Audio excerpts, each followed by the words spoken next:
तर आपण लास्ट लेक्चरमध्ये पार्टनरशिप फायनल अकाउंटमध्ये introduction to partnership and partnership final अकाउंटमध्ये पाहत असताना पार्टनरशिप डीड पर्यंतची संपूर्ण इन्फॉर्मेशन आपण पाहिली होती. आता जो पुढचा पार्ट पाहायचा आपल्याला provisions of the Indian partnership act 1932, resolution of profit, interest on drawings, interest on partners loan, interest on capital, salary or commission to partners आणि ऍडमिशन ऑफ न्यू पार्टनर्स. याच्या प्रोव्हिजन्स आपल्याला आजच्या लेक्चरमध्ये पाहिजे आहेत. ह्या काय आहेत, कशासाठी आहेत पहा. सोपं आहे, एकदम सोपं आहे. घरामध्ये जर बाथरूम बंद असेल, आता शेताकडे राहणारा किंवा गावात राहणारा व्यक्ती, ओके, दोन पार्ट त्याला अवेलेबल असतात. एक 4 भिंतीच्या आतमध्ये, एक खुले आसमा बोले चंद्रमा, कभी सुर सुर कभी पुर पुर कभी होने से पंख, सब गाय वक्त हाथ में लौटा लिए, वो कौन है जो झाड़ियों के बीच. माहिती ना, कळते ना, येड्या बावळे. ओके, काही लोक असतात येड्या बावळे. दोन ऑप्शन आहेत पहा, दोन ऑप्शन आहेत आपल्याकडे, दोन ऑप्शन आहेत. किती ऑप्शन आहेत? दोन ऑप्शन आहेत. हे नसेल तर हे, मेरे देश की धरती हिरे उगले उगले सोना मोती. मेरे सकाळचं सोनच सोनं दिसतं ना ज्याची त्याच्या शेताने. इकडं बघा तिकडं. जास्त करून गावाच्या एंट्री गेटला स्वागताला असं सोनेरी रूप असतं. आपण जर फोर व्हीलर घेऊन चाललो तर ड्रायव्हरला, चालकाला इतका त्रास होतो त्या सोन्यावरून, एकाच्याही सोन्यावरून गाडी गेली नाही पाहिजे एवढी काळजी ड्रायव्हर लोक घेत असतात त्याची. ओके, दोन ऑप्शन आहेत. वाईट वाटू देऊ नका, समजून सांगण्यासाठी, तुमच्या भाषेमध्ये समजून सांगण्यासाठी सांगतो तुम्हाला. एक शेताकडं, दुसरं घरामध्ये 4 भिंतीच्या आतमध्ये म्हणजे टॉयलेट. ओके, मग याच्यामध्ये पण तुम्ही जाऊ शकतात, याच्यामध्ये जाऊ शकतात. मला सांगा, इकडं कधी जाणार तुम्ही जर हे अवेलेबल नसेल? आता अवेलेबल आहे, अवेलेबल आहे, अर्जन्सी पण आहे, परंतु दरवाजा बंद आहे. तुमचा भाऊ किंवा बहीण कोणीतरी जाऊन आतमध्ये बसले आणि ते बाहेरच निघाले. त्याला माहिती तुम्हाला सकाळी उठल्या उठल्या जावं लागतंय. तुम्हाला काहीतरी त्याने मागितलं, तुम्ही त्याला ते दिलंच नाही. ओके, त्या प्रकारे मग ते सकाळ सकाळ बाहेरच येई नाही गेलं त्याच्यामधून. ओके, ते सकाळ सकाळ बाहेरच येत नाही त्याच्यामधून. ते एक डबा असतो असा. आता चित्रकला माझी फार सुंदर, तुम्हाला कळेल पुढं पुढं. ओके, मग हे जे पार्ट्स आहेत, असे भांडे वगैरे ठेवलेले पार्ट्स, तर याच्यामध्ये कमोड काढायचं का आपण?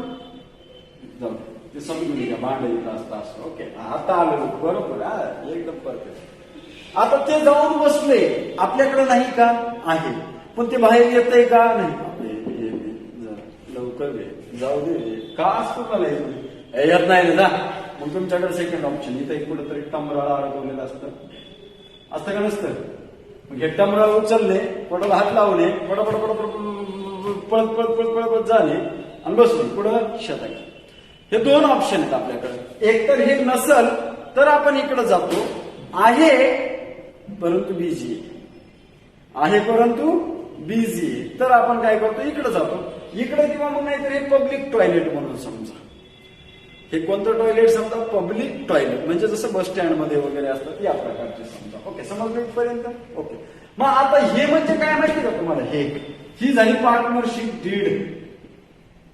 ही काय झाली? पार्टनरशिप डीड झाली. आणि हे जे मोठं भलं मोठं पटांगण आहे आपल्याला, हा झाला पार्टनरशिप ऍक्ट. हा काय झाला? Partnership act. आता समजेल मी का सांगितलं. हे असेल तर तिकडे जायची गरज आहे का? म्हणजे पार्टनरशिप डीड मध्ये जे सांगितलं त्याचप्रमाणे आपल्याला प्रॉफिट असेल, इंटरेस्ट असेल, काही असेल ते द्यावं लागेल.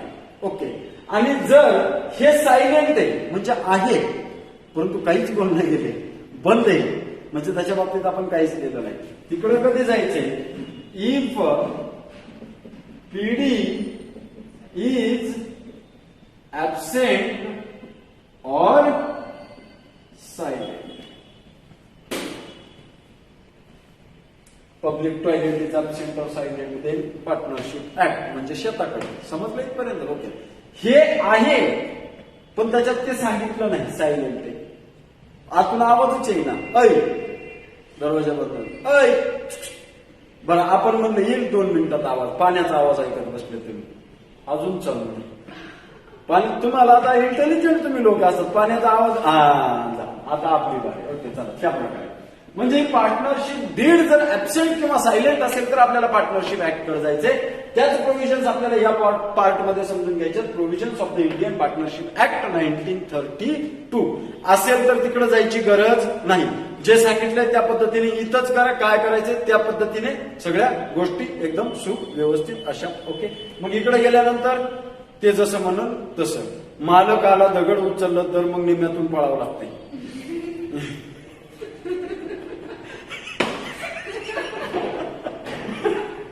बरोबर आहे ना. दुसरं तर आता मालकाला दगडी मागण्याच्या हातात असतात. आपलं एक उद्देश सफल झालेलं नसतं. अर्ध्यापर्यंत आपण आपल्या सक्सेसच्या पायरीपर्यंत चढलेलो असतो आणि त्याच्यामध्ये जर कोणीतरी येऊन आपल्याला दगडा घेऊन परेशान करत असेल तर आपलं सक्सेस अर्ध्यावरती सोडू शकत नाही.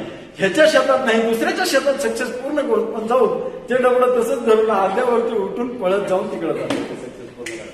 आता पहा हे का सांगितलं तुम्हाला. हे का सांगितलं पहा समजून घ्यायचं. तिथं काय सांगितलं. Distribution of profit. प्रॉफिटचं वाटप करताना तुम्हाला कोणती काळजी घ्यावी लागेल. तर पहिल्यांदा प्रॉफिट डिस्ट्रीब्युशन कसं करा. तर पार्टनरशिप डीडने जर सांगितलं जो रेट पार्टनरशिप डीडने सांगितला त्याच रेटने करा. ऍज पर पीड. ओके. इथं काय म्हणतात ऍज पर पीडी. पीडी म्हणजे partnership deed. If partnership deed is absent or silent then. आता इथे पुस्तकाट बंद करा. पुस्तकाटातून समजा बंद कर बंद कर बंद कर लवकर बंद कर लवकर बंद कर बंद कर. इफ पार्टनरशिप डीड आहे तर काय सांगितलं ऍज पर पीडी. म्हणजे पीडी मध्ये सांगितलं असेल 3:2, 2:1 जो सांगितलं त्याच्यानुसार वाटून द्या. पण ह्याच्यामध्ये काहीच सांगितलं नाही. नाहीतर पार्टनरशिप डीडच बनवली नाही. मग आता कोणाकडे जायचं. पार्टनरशिप ऍक्ट कडे जायचं. मग कधी पार्टनरशिप ऍक्ट कडे येताना आपल्याला दोनच मार्फत यावं लागतं. एक तर पार्टनरशिप डीड काय असेल ऍबसेंट किंवा सायलेंट. या दोन्ही गोष्टी आहेत त्याच्यामध्ये. मग इकडे आल्यानंतर काय म्हणतं वाटून घ्या समान घ्या. वाटून घ्या समान घ्या. म्हणजे आता आपला याचा कंटेंट काय झाला पहा. याचा कंटेंट याचं एक्सप्लेनेशन तुम्हाला सगळं इथे क्लिअर झालं. काय झालं. Okay. Distribution of profit between partner as per partnership deed. If partnership deed is absent or silent, then distribute profit among the partners in equal ratio as per partnership act. समजलं perfect. इथं गेलं तर काहीच नाही समजलं. Okay. As per PD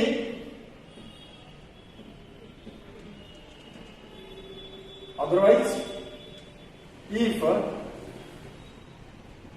PD is absent or silent, then equally as per PA. PA म्हणजे partnership act. समजलं. अवघड आहे नाही. ओके. कधी जायचं तिकडं ऍबसेंट किंवा सायलेंट असेल चलायचं पुढे. ओके. इंटरेस्ट ऑन ड्रॉइंग म्हणजे आता शेतच आपलं नाही. ती शेतच आपलं नाही. दुसऱ्याच्या शेतात गेलतो आपण पण तिथं मालक चाबूक ठेवून बसलाय. पुढचं इमॅजिनेशन केलं आपण तिथंच थांबलोय. आता जाईल थोड्या वेळाने जाईल. घरी तर नाही ऍबसेंटच समजा.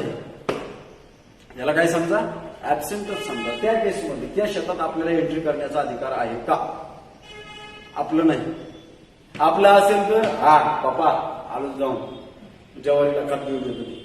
मग काय असेल सोयाबीन ज्वारी खत पाणी देऊन देतो त्याच्यामध्ये. ओके. म्हणजे सांगायचा अर्थ काय याच्यामध्ये. की ज्या गोष्टी आहेत अशा ज्या कंपल्सरी नाही. ओके. या इंटरेस्ट ऑन ड्रॉइंग आणि इंटरेस्ट ऑन कॅपिटल याच्या बाबतीत काही प्रमाणात छान. हे आपलं नाही पण मामाचं आहे. मग मामा आता सांगतो तुला मामावरती प्रेम असतं ना. विशेष प्रेम असतं. मग इंटरेस्ट ऑन ड्रॉइंग कंपल्सरी नाही. इकडं जर सांगितलं तरच द्यायचं. पार्टनरशिप डीड मध्ये सांगितलं तरच द्यायचं. इकडं गेलं इकडं नाही तर द्यायचं नाही. म्हणजे इथं द्यायलाच नाही सांगितलं काहीच नाही सांगितलं तर द्यायचंच नाही. त्याच्यावरती काहीच बोलायचं नाही. हे ऍडजस्टमेंट मध्ये येणार आहे आपल्याला. कुठे येणार आहे ना मी प्रॉब्लेम मध्ये तुम्हाला समजून सांगणार आहे. पण इथं लक्ष द्या फक्त तुम्ही मी काय सांगतो ते. इथं फक्त लक्षात राहू द्या की सरांनी या गोष्टी सांगितल्यात. पार्टनरशिप डीड मध्ये द्यायला सांगितलं तरच द्यायचंय. पार्टनरशिप ऍक्ट मध्ये द्यायचं नाही. काय इंटरेस्ट ऑन ड्रॉइंग. दोन केसेस आहेत त्याच्यामध्ये bye interest on drawing. As per PD if PD is absent और सायलेंट. आता इथपर्यंतच स्टेटमेंट सेम आहे. इथपर्यंतचं स्टेटमेंट कसं आहे? सेम आहे. इथं लक्षात, इथपर्यंत स्टेटमेंट कसं आहे? सेम आहे सगळ्याला. हे statement same. If PD is absent or silent, then no interest on drawings. No interest on drawings. म्हणजे PD मध्ये इंटरेस्ट द्यायला तर नाही सांगितलं, तर इंटरेस्ट द्यायचं नाही. आता काय झालं? द्यायला सांगितलं होतं इंटरेस्ट 10% द्या म्हणले. 10%, 4%, काही रेट दिला PD मध्ये. Interest on drawing 10%, interest on drawing 4% असं सांगितलंय. पण ड्रॉइंग कधी काढली हेच सांगितलं नाही. ड्रॉइंग कधी घेतली, पैसा कधी घेतला? कारण व्याज काढायला आपल्याला महिने असले पाहिजेत किंवा 1 वर्ष असलं पाहिजे. किती दिवसाचं व्याज काढायचं हे माहिती असलं पाहिजे, तर आपण व्याज काढू शकतो ना. मग आता काय करायचं? मग म्हणजे आता तुम्ही इकडे जावा. आता कुठे जावा? इकडे जावा. इकडे गेल्यानंतर हे म्हणलं 6 महिन्यासाठी द्या. कधी जर पार्टनरशिप डीडने द्यायला सांगितलं होतं, रेट दिलाय, यांनी काय दिला? रेट दिला, पण डेटच दिली नाही. याने काय दिलं आपल्याला? रेट दिलता नाही तर तुम्हाला सांगितला, पण डेट दिलती का? नाही. मग डेट साठी कुणाकडे गेलो आपण? पार्टनरशिप ऍक्ट कडे गेलो. पार्टनरशिप ऍक्टने किती सांगितलं? 6 months. इफ, दुसरा पॉईंट त्याच्यामध्ये, if rate given but not date short 6 months. किती महिन्याचा इश्यू करा? 6 monthsचा इश्यू करा. आता काय होतं? एखादा पार्टनर दर महिन्याच्या सुरुवातीला 1000 रुपये घेत असेल. दर महिन्याच्या सुरुवातीला किती रुपये घेतो? 1000 रुपये घेतो. म्हणजे पहिल्या 1000 रुपयावरती त्याला 12 महिन्यासाठी व्याज बसणार. दुसऱ्या 1000 वरती त्याला किती महिन्यासाठी व्याज बसणार? 11 महिन्यासाठी. तिसऱ्या 10, चौथ्या असं करत एक महिना किंवा शेवटच्या याच्यावरती 1 महिन्याचं बसणार. ओके. मग याचं कसं काढायचं? असे 12 वेळेस कॅल्क्युलेशन करायचे. याचं शॉर्टकट आहे. जर एकच अमाऊंट दर महिन्याच्या सुरुवातीला जर काढली असेल तर पार्टनरशिप ऍक्ट म्हणतो 6.5% द्या. किती टक्क्याने? 6.5 महिन्यासाठी द्या, टक्क्याने नाही. 6.5 महिन्यासाठी व्याज द्या. जर ती amount mid of the month काढली असेल, फोर्टनाईटला म्हणजे मिड ऑफ द मंथ, महिन्याच्या मधोमध काढली असेल तर 6 महिन्याचं घ्या. आणि महिन्याच्या शेवटला काढली असेल तर 5.5 मंथचं घ्या. समजलं? सुरुवातीला काढले असेल तर 6.5. 12,000 पहिल्या महिन्यात 1,000, दुसऱ्या महिन्यात 1,000, तिसऱ्या महिन्यात 1,000, चौथ्या महिन्यात 1,000, असंच करत करत त्यांनी 12व्या महिन्यात 1,000 घेतले. ओके. हे जर सुरुवातीला घेतले तर ह्या 1000 वरती 12 महिन्यासाठी व्याज येणार. ह्या 1000 वरती 6 महिन्यासाठी व्याज येणार. ओके. सॉरी.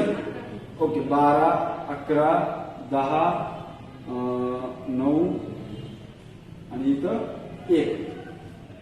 शेवटच्या महिन्यात किती महिन्यासाठी येणार? 1 महिन्यासाठी येणार. कधी? स्टार्टिंगला जर घेतलं तर अमाऊंट कधी घेतली तर स्टार्टिंगला.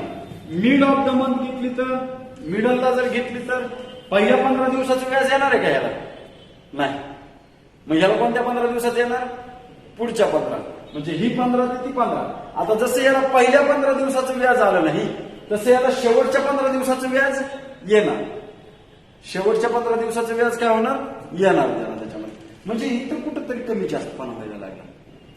इथं काय व्हायला लागलं? कमी जास्त.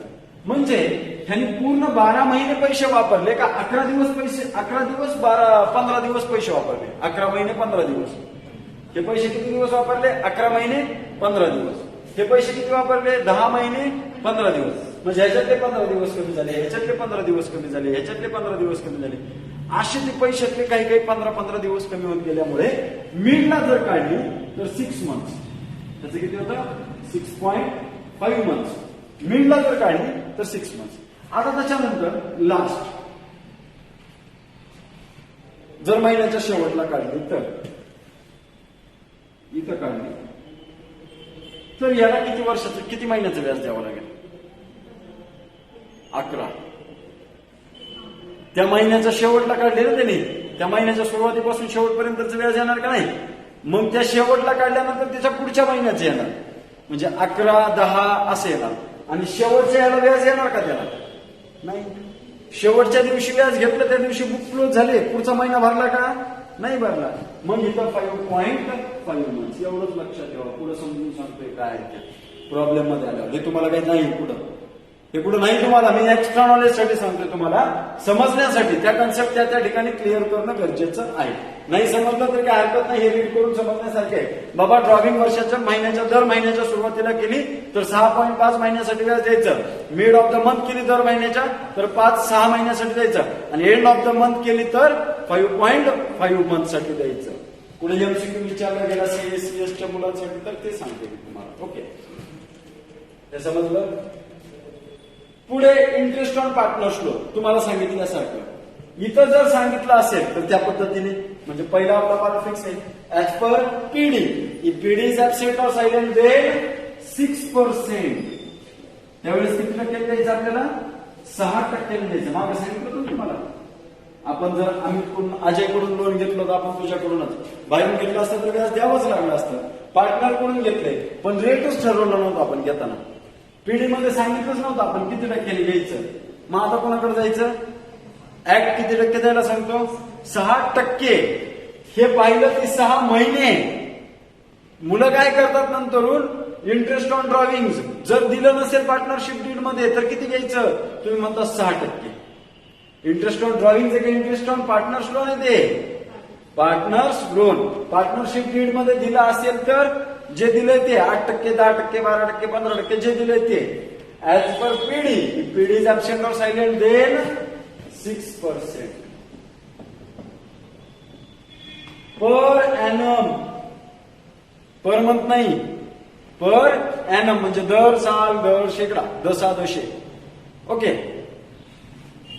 इंटरेस्ट ऑन कॅपिटल सेम याच्यासारखं नाही. पार्टनरशिप डीड मध्ये सांगितलं असेल तर द्या. पार्टनरशिप ऍक्ट काय म्हणतो? नाही.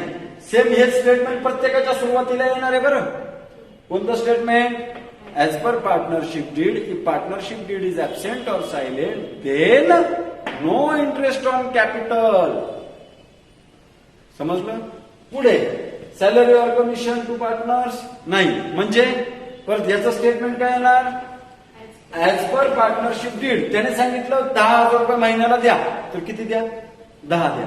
तुमचं डोकं चालवायची गरज आहे का? नाही. काहीच सांगितलं नाही तर नका देऊ नका. फक्त कशावरती द्यायचं आपल्याला? Partners loan. हा, प्रॉफिटच्या बाबतीत काय सांगितलं? पार्टनरशिप डीड मध्ये सांगितलं त्या पद्धतीने. डीड मध्ये सांगितलंच नसेल तर इक्वल.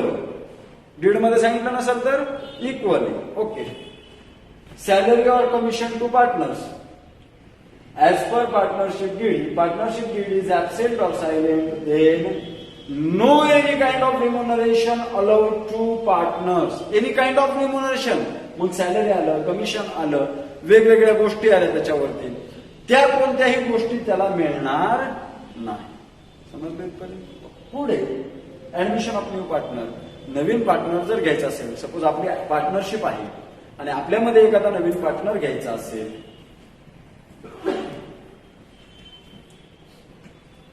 जर आपल्यामध्ये एखादा नवीन पार्टनर घ्यायचा असेल तर नवीन पार्टनर घेताना माझं कर्तव्य मी तुम्हाला सगळ्यांना विचारलं पाहिजे.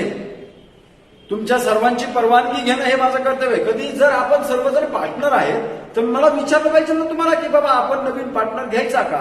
हा पार्टनर आपल्या व्यवसायामध्ये यायचा म्हणतोय, मग काय करायचं आपण? तर आपण बसून त्याच्यावर मीटिंग घेणार. मग अजय सांगणार नको ते चांगलं नाही, ते नुसता पैसा खर्च करतं. मग दुसरं कोणतरी म्हणेल नाही त्याची प्लॅनिंग खूप छान आहे, तो पैसा खर्च करतो पण पैसा आणतो पण तसा. मग तिसरं काहीतरी म्हणेल. मग हे सगळा विचार विनिमय केला जाणार. मग आता आपण 3 जण म्हणलो की सपोज तेवढ्यातले 3 जण म्हणलो घ्यायचं, बाकीचे म्हणले तुम्ही जो निर्णय घेतात तो, आणि त्याच्यातलं 1 जण पोकरलं की नाही घ्यायचं, तर नाही घ्यावं लागणार.